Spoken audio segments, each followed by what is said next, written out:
You are listening to Middle East Monitor Conversations, bringing you lively discussions with prominent voices from the region and beyond, as we delve deeper into issues shaping the Middle East and North Africa, from politics, the culture, and the arts. Hello and welcome to another conversation with the Middle East Monitor, the weekly show where we dive into some of the breaking stories, events, analysis of updates on the Middle East. Today we are talking about the Palestinian Nakba, more specifically about a new exhibition which is being held in Venice, and we have the curator of the exhibition, Faisal Saleh, to talk us through about the exhibition and the origins of the idea of hosting a Nakba exhibition in Europe. Faisal was born in the town of Bireh, Palestine, to a refugee family from the village of Salama, 5 kilometers from Jaffa. In 2018, after 40 years as an entrepreneur working, Faisal turned his attention to establishing the first Palestinian museum in the US, the Palestine Museum US.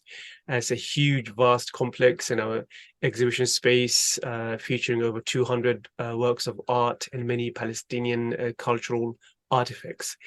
Thank you for joining us, Faisal. My pleasure. Thank you. Your history itself is quite interesting. I want to get to that a little bit later, about your upbringing and your experience as a refugee from Palestine living in the US, how you ended up with such an amazing project. But let's begin with, just the idea itself of establishing the Palestine Museum US, which showcases various Palestinian art, culture, and history. So what inspired you to establish the Palestine Museum US? There are a number of things. First, on the personal side, I had been in the US for a long time and really focused on business and entrepreneurial work, did not really pay much attention, and I did not to the Palestinian issues, and did not really come across any compelling opportunities to do something for Palestine. So I was kind of itching to do something to help the Palestinian cause. And the other factor is, in the United States, there was not a single museum that is dedicated to Palestine, not just in the United States, but in all of the Americas and also in all of the Western Hemisphere. So there was a vacuum with respect to the artistic presence of Palestine in the Western world, you could say. And at the same time, in the United States, there are 77 museums that support Israel. So you could see how there was a very, very pressing need to create a presence that can advance the Palestinian narrative and debunk the falsified Israeli narrative about Palestine. And we can get into the details of that narrative later if the opportunity arises. Yeah, and it is an uphill battle. I mean, there is an Israeli museum in nearly every European state. US, of course, you mentioned there's so many. But I'm wondering, of course, how you got into that. You mentioned that you went through a period in your life where you really wasn't that deeply connected, but you were born in Palestine. So tell us a bit about your history, your family's history, where you were born, and also a bit about just what you did in the US. You mentioned entrepreneurship, business, and what were you doing in the US? Yes. Well, first of all, my family comes from a village called Salama. Salama was one of the largest villages in Palestine as far as population. There were 7,000 people living in Salama prior to 1948. And Salama was east of Jaffa, and it was protecting the back flank of Jaffa when Salama fell to the Zionist forces on April 25th of 1948. A day or two later, Jaffa also fell down and was run over and taken over by the Zionists. So my family my family, along with a lot of the women and children in Salama, had began leaving the village because of the fighting that was taking place. There was a lot of intense attacks back and forth, Salama being like 1 kilometer from the nearest Israeli settlement that was called Hatikva, and a few kilometers from Tel Aviv also. It was coming under a lot of attacks. So the women and children were evacuated in early January of 1948. My family initially settled for a few months, 6 months, in a village called Silat al-Dhahr, which is northwest of Nablus. They had some in-laws there. They stayed 6 months there. One of my sisters was born there, as my mother was pregnant when they left Salama. And then eventually the family settled in Bireh.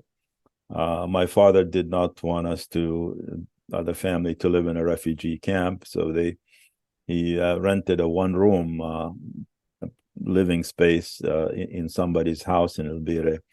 And at that time, 12 people were living in that one room. And I was born in that room also, and I became the 13th person. So I had, in our family, we have 11 children, and I'm the youngest of the 11th, and I'm in my early 70s right now. So only a handful of brothers and sisters remain alive right now. So I grew up in the West Bank, went to public schools in Bireh and in Ramallah also. And my family, we were fortunate to be talented as far as academic work. We did do very well in school, and I was the first in my class throughout the 11th year that I was there. My sister, who was born in Silat al-Dhahr, unfortunately passed away about 2 weeks ago. And in 1966, she ranked number 1 in the matriculation exam, what we call in Arabic a tawjihi. We, after the 11th grade in Palestine, I came to the United States. I finished 1 year of high school. I had a scholarship at a Quaker school in Newtown, Pennsylvania, called George School. And following that, I applied and attended college at Oberlin College in Ohio. It's a liberal arts school. And then after that, I was able to establish residence in the U.S. because I had 3 other brothers who were living in the U.S. at the time that came there before me. So I was able to get a green card, and I began working in 1974. I had an entry-level job at an insurance company in Hartford, Connecticut. And I progressed from that position to 2 other positions and after 5 years of working in conventional employment, I was too unhappy with that, as a lot of these jobs were kind of restricted your ability to be creative and to do things. So I struck out on my own and began establishing a business or businesses, and one thing led to another. I ended up spending 40 years in that business, and eventually in 2010 I sold the business to one of the major companies, and began doing some consulting work and kind of winding down that kind of activity. And that's at the time when I started looking for things to do for Palestine, and ended up with the idea of creating the Palestine Museum US. And it's a great story of real determination to succeed, and you are one of the fortunate ones to have become successful in your life. You went to the US and established an amazing business. 2018, you decided to set up the Palestine Museum in the US. I mean, what kind of challenges did you face from within American institutions and also pro-Israeli organizations? Were there pushback? Were there a lot of challenges against that? Yeah. Well, first of all, I had a lot of business experience by that time, and I had a lot of abilities to do things efficiently and quickly from a business point of view. but there was no interference by any Israeli entities or any of their supporters or anything. Totally, I found no challenges on that front at all. Most of the challenges were mostly in talking to artists in Palestine and in the diaspora, Palestinian artists, and convincing them that I meant business and this was going to be a significant effort and it's something that they could trust their artwork with. At the beginning, that was kind of slow, but one of the important artists, Palestinian artists in the US, Samia Halabi, met with me and came to the place where I was planning on creating the museum, checked things out. And when she found out that I was for real, she agreed to lend me a couple of paintings of hers. And when word got out about that, a lot of the other artists felt more comfortable working with the new museum.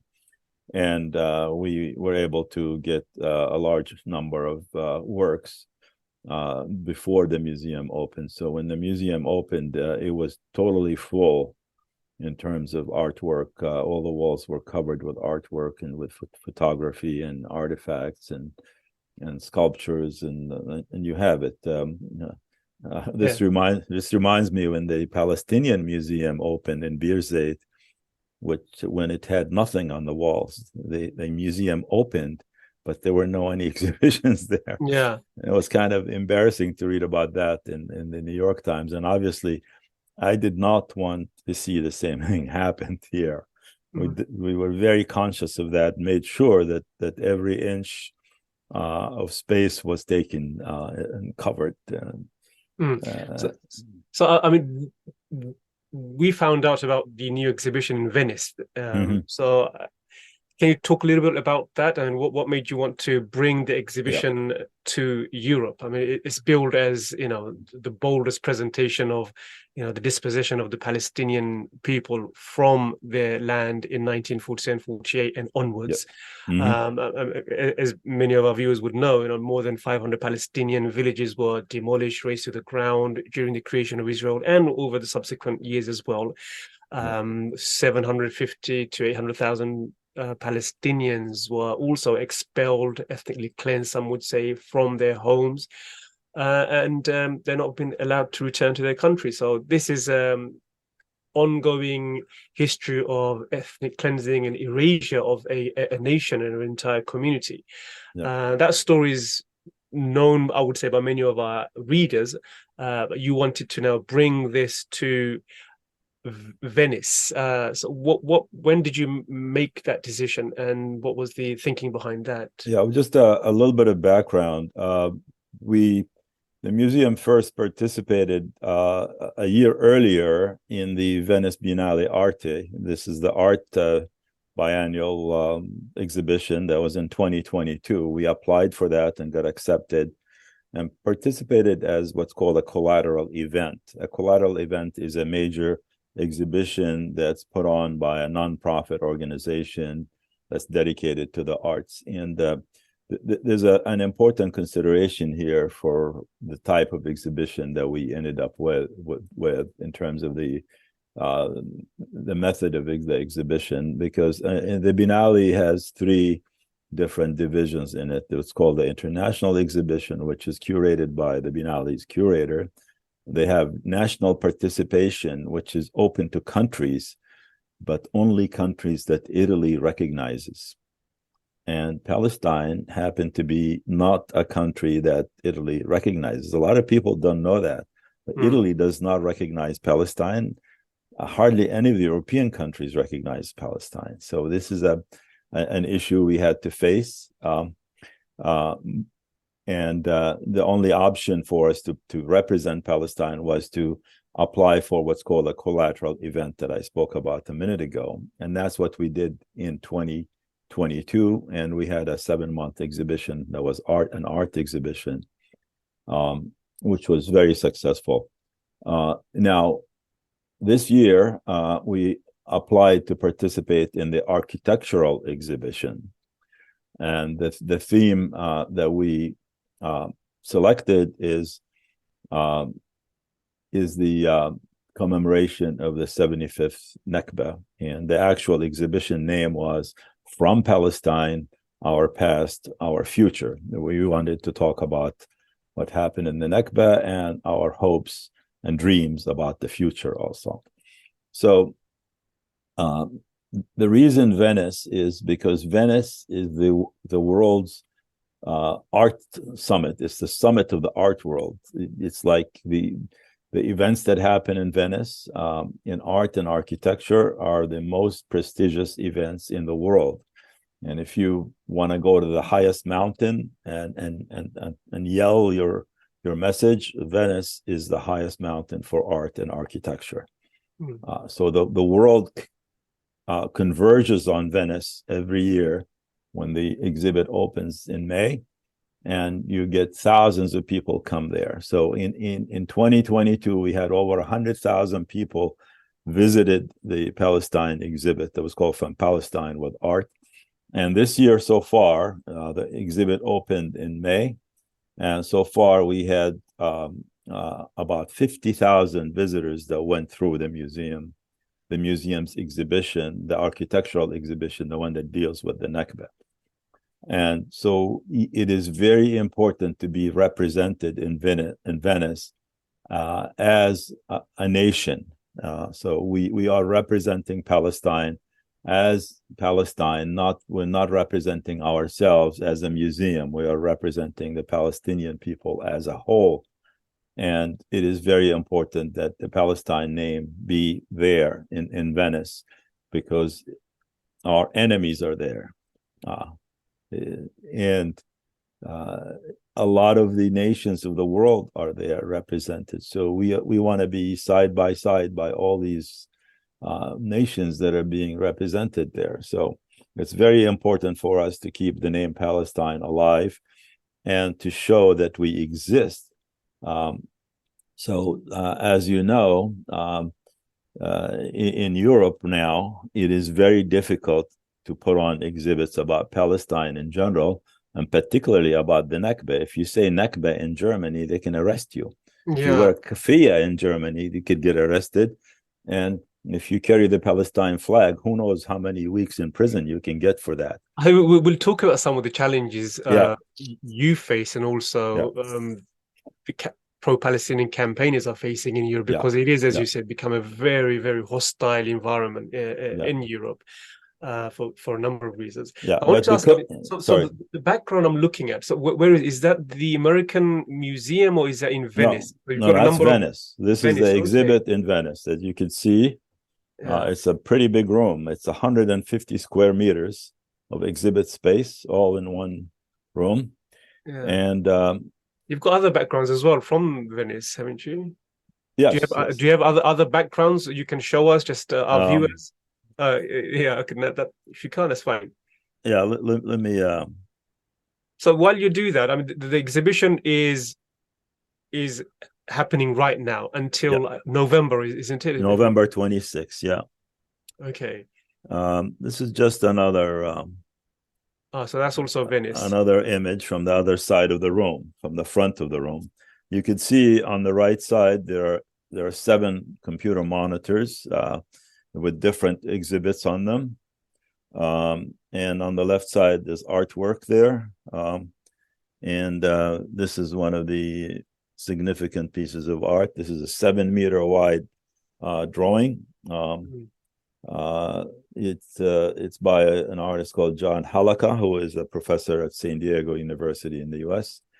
And this drawing was made with 2 rubber stamps. Each one has one word on it. Forgotten survivors.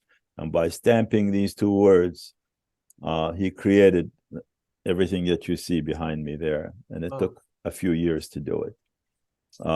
And that's the size of a wall, I assume. Yeah. It's 7 meters wide, you could see, and it's about almost 2 meters high. It's a huge piece, but it's very imposing when you see it in person, and you see all these images of people walking aimlessly uh, and some of them are missing limbs, and some of them are children. Some people are carrying others. It is a depiction of the Nakba, and it shows you know how Palestinians were. It is one of the most emotional pieces in the exhibit, that when you stand there and watch and see hundreds of people coming at you, been ejected and expelled from their homeland. Some of them at gunpoint, some of them in fear of massacres that took place near them, and a lot of anguish that surrounds that. I mean, the artwork does perfectly capture the plight of the Palestinians, and millions of Palestinians are still wandering aimlessly, stateless, trapped in legal black holes, as was the case when I visited a number of Palestinian refugees in Turkey just 2 weeks ago.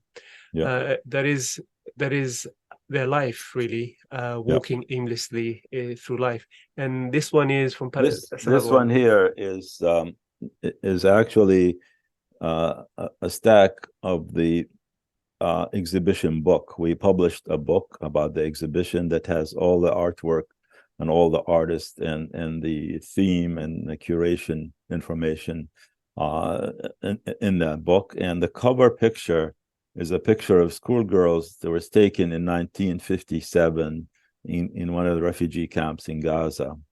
And when we talk about the past and the present, that picture represents both the past and the present. The past in the sense that these were refugees, but yet they were learning and very, very keen on studying and getting an education. And they were the future of Palestine. And these women now are in their mid-70s. If we do the math about the years. So they are the past and the future of Palestine. Our children are the future of Palestine. So this is just an overall, that was a rendition before the exhibit opened, before we had all these other pictures. But these are really amazing artworks. How did you go about selecting the artists? I mean, talk a little bit about that. Sure. The project itself, the different artists. You mentioned one professor from the US. So what were your criterion for selecting? First of all, anytime we do an exhibition, particularly a major exhibition like this, there are some, we need to observe a degree of diversity. We need to make sure that we have demographic diversity in terms of age, gender diversity. We make sure we have enough men and women participating in the exhibit, and also diversity in terms of the type and style of work and the geographic diversity. We make sure we have people from the diaspora, from the US, from Europe, from Palestine, from what we call the interior, from Haifa and places like that, and also from the West Bank and from Gaza also. So we made sure that we are representing the broad spectrum of the locations where Palestinians exist, and also the different ages, the accomplished artists and the rising artists, the men and women. So we made sure that that everybody's represented, and then we were looking for specific things that represents the message we want to give about the Nakba. And there is a particular work here that is very unique and was seen for the first time, which is an animated map that's shown as a video on the computer, that shows chronologically starting from December of 47 through January of 49, the date and the villages that were depopulated and destroyed on that date. And that animation ticks one day by day. And as that happens, you see the area of the village lights up on the Palestine map. And the villages were color coded based on which ones had massacres, which one the people were terrorized by massacres next door to them, or what they were told about the massacres and told them, if you don't leave, this is going to happen to you. Like remember Deir Yassin was a famous slogan that the Zionists were using and blaring through loudspeakers in Jaffa, for instance. That's how it got a lot of people to grab their children and leave. So this map is a chilling display that takes 10 minutes, and it goes through about 500 villages. And each Palestinian who is a refugee has his village comes up on that map and lights up on the date that village was run down and destroyed and depopulated. So every Palestinian refugee has a date and knows when their village was taken down. Mine was April 25th, 1948. So you meet a Palestinian refugee, ask them, what date was your village taken down? And like you said earlier, there were 800,000 people expelled in a variety of ways from Palestine. And that's not a small number. That's a huge, that basically a whole nation was uprooted from the ground and thrown out. And that's the reason we wanted to focus on. 3/4 of the population. Yeah, 80% of the population. The reason we wanted to focus on this is, yes, in Europe, people heard of something like this, but none of them really understand the scale of it and the extent of it and how ruthless that was, and what the impact of it was on the human beings and what it did, and how it is still going on for 75 years. And these people have not seen justice. They have their grievances have not been addressed. They haven't even been listened to.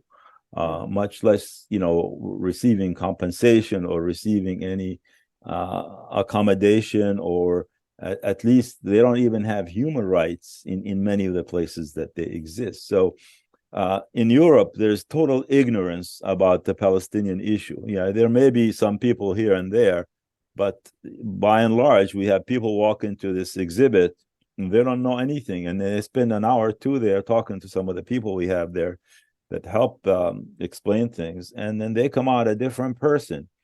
There are two types of people come to visit. The people who are genuinely interested in learning about the Palestinians. They're intrigued, they hear a lot about the issue, but they don't understand the details of it. And there they find a lot of things. There are a lot of other animations that, in terms of villages that have been recreated as, in virtual reality. Like there are 3 villages that you can travel over and see that those villages don't really exist now. And then there is the other kind of visitor that are Israeli supporters.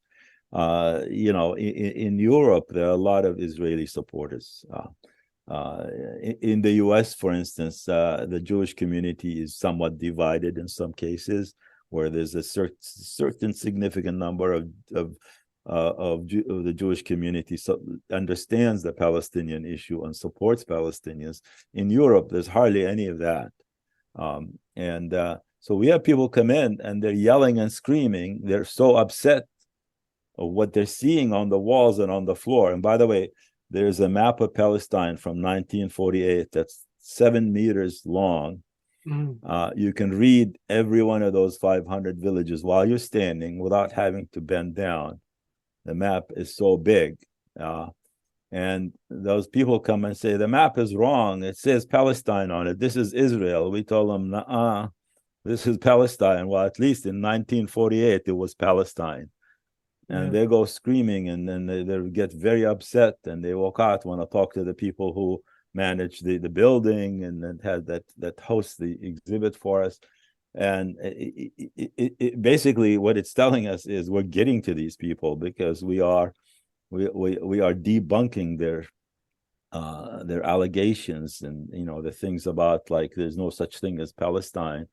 So look at all these villages. They're all Arabic names in 1948. There are 500 of them. Not a single one of them had a Hebrew name. Yeah. And the map is very detailed and it's pretty clear. When you walk in the room, you're looking something in front of you on the floor, a map that's 7 meters long. and 3 meters wide, and you can walk on it. It's a walk-on map, so it's the whole floor. Half the room has a map on it. Yeah. So you mentioned, of course, one of the reasons this exhibition, one of the goals of the exhibition is to inform and educate. What are the other hopes you have about this exhibition? And do you think you're a few months into it? I mean, are there signs that this is having an impact that you wished it would? Well, we have about 50,000 people that went through the exhibit so far, according to the the buildings people and we also have a couple of guest books that have been filled with comments from the visitors. As you know, only a small number of people, percentage of people, fill out these comments in the books, but all the comments are very favorable, and we don't really have any quantification as to what the impact is, because it's really difficult to tell. But we know a lot of people coming through, and a lot of people hear about it. And thanks to people like yourselves, you wrote about the exhibit also. You got some of that information out, and this conversation would go a long way also. But there's a very important aspect to this that has to do with the Palestinian visitors that come to the exhibit. And when they walk into the exhibit, I've noticed with my own eyes that people were crying as soon as they walked into the exhibit. They're overwhelmed with emotion to see for the first time in the middle of Europe such bold expression of Palestinian identity and the Palestinian narrative in the middle of Europe.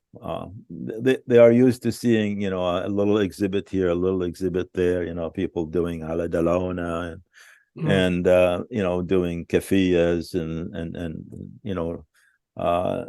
stuff. But this is a very political exhibit that hits hard at the main issues, which basically is what did Israel do in 1948? And this is what they did. They committed crimes. There were 36 massacres that are on that animated map, and they expelled 800,000 people from 500 villages. And we want the world to know about that. And this is something that's not going to pass. We're not going to forget about it. We're all going to stay with it. So it sounds like it's the beginning of something. So what other countries, what major cities do you hope to take this exhibition? Are there plans to bring it to other European cities? Well, like London? we are trying. It's not easy, as you know, but we have no problem doing this kind of exhibition in Venice. And the people, we had visitors from Germany, and they came and says, "How the heck did you get away with this here?" They said, "Well, we can't even say Nakba." Yeah. I said, "Hey, we were able to do it, and we're so happy that it's here. And maybe you should go tell your government there what they're doing is crazy, and it is restricting the freedom of speech. And what kind of democracy is that? That they don't allow you to say anything you want." We have no problem doing this exhibit in the U.S. either. The U.S. we have, we have freedom of speech as long as you can get somebody to host your exhibit, and that is the big issue. People who try to do exhibits in a particular venue, Israel and its friends would come and put pressure on the owners of the venue and force and compel them to cancel it under the threat of retaliation by groups that do business with them or whatever. But they find a way to put a lot of pressure and make them cancel the exhibition. In the U.S., the museum building is ours. So we own the building where the museum is. So nobody can really put any of that kind of pressure on us. And so we could exhibit anything, we could show any film, we could do anything we want without any restrictions. And in Venice, so far, we've been fortunate and lucky enough to work with some entity called the European Cultural Center, and they believe in artistic freedom, and will let us exhibit whatever artwork we want there and tell whatever story we want to tell. As long as we're being reasonable in our approach and focusing on the issues. And I mean, there are places in London which is owned by Palestinians who I think would be more than happy to hold an exhibition like that? Well, we've been trying. We've been really trying. If you could get us in touch with some of those, we have the whole art exhibit from last year is intact, and it's in Venice. It's waiting to go to the next destination. Now, in February of this year, we got an invitation from the Accademia di Belle Arte di Roma, which is the most prestigious art academy in Italy, in Rome.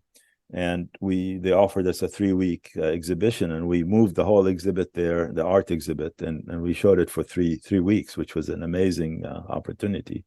So we are standing by with our entire exhibit. We could take it to London. We heard there's something called a P21 or something like that. Yeah, that's right. Yeah. So we're ready to bring this artwork anywhere and exhibit it. So we just need the venue that can. We need what's called a hardened venue that cannot be squashed by Israel and its supporters. So because Israel's supporters did try and apply pressure on the European Cultural Center. No, They did not. They did not, okay. because they know it doesn't do any good. So I mean, yeah, of course they weren't successful, but did they not try? They have not tried. No. Okay. In fact, Israel. So there was 4 Israeli exhibits in the building we are in. And the Israeli Minister of Culture came to the building, and one of those exhibits is in the corner of our room. The end has a door in the corner of our room. He had to walk on the Palestine map and walk through our exhibit to get to the Israeli exhibit that he had to visit. And to listen to, we have a playlist of 20 Palestinian songs that play all the time. Yeah. Including Ana Dammi Falastini and all that stuff. And when we had the opening ceremony, which was on May 20th, we brought a Palestinian singer from the US who played oud and sang. And one of the songs I made sure he sang was the song that Abdul Wahab used to sing. It's called Palestine. And it starts with أخي جاوز الظالمون المدى فحق الجهاد وحق الفدا. And translate that for us. You know that song? I do, but for our audience, translate that song. Yes. It's on our YouTube channel if you like to listen to it. And towards the end of the song, there's a very fiery lines of poetry there that he's part of the song. It says, وَقَبِّلْ شَهِيدًا عَلَى أَرْضِهَا دعا باسمها الله واستشهد فلسطين يحميك من الشباب and فلسطين تحميك من الصدور فإما الحياة وإما الردى. I had some Italian women friends, and I told them know how to zagret, the yodeling. And I told them, when you hear the word وَقَبِّلْ شَهِيدًا عَلَى أَرْضِهَا, you do your yodeling. Yeah. It sounded so great with all the clapping and all this. So it's, this really strengthens the Palestinian identity and shows the world that the Palestinians are alive and kicking. And we're not about to go anywhere.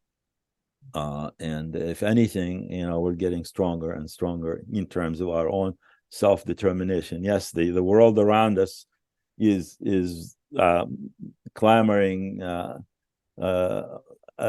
over, going to lick Israeli boots and things like that, and normalize relation with them. But that doesn't do anything for us, and we're still standing very, very strong and behind our rights, and we're not going to give up on anything. And so do you, just the last question, general, on a broader outlook, so do you see yourself as part of a much broader cultural, social backlash against what's happening? Because, as you know, you mentioned on a state level, Arab countries are normalizing relationships, and it's very difficult to make countries shift on the issue of Israel. But you are part of a cultural backlash, social, communal backlash, civic backlash to what's happening in Israel, which most human rights organizations say is apartheid. So that backlash is gaining momentum, at least at a cultural level. So do you see yourself part of a much broader campaign in that sense? Well, in the West, we see a certain amount of understanding and appreciation for the predicament of the Palestinians and the conditions they're living under. And we see that movement is growing, and there are more and more people feel the pain of the Palestinians, are supporting the Palestinians. And we hope that will increase. I wanted just to point out that, the Arab countries were never officially supporting the Palestinians. They were supporting the Palestinians, just superficially and by words only. But in the back, behind the scenes, they were double dealing with Israel for a long time.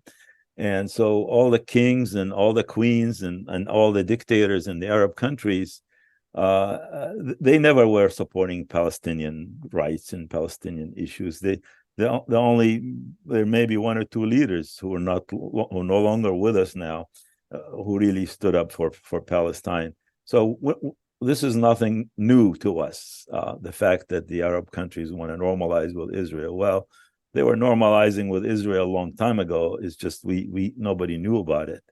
And in 1948, the Arab countries, they did not do anything for the Palestinians in 1948. They had no orders to attack anybody or to defend the Palestinians. They let the Palestinians suffer and get massacred and killed and overrun and expelled from their land while their armies was sitting on the border doing nothing, and they never provided any aid for the Palestinians. So the Palestinians are standing for themselves, and we will continue to do that, whether the Arab countries are going to be with us or not. We know that the masses of the Arab people are on our side, and look what happened in Libya when word came out that the foreign minister met with Israel. It was such a big backlash that the whole country was vibrating with the noise, with the sound of disgust from the people of Libya.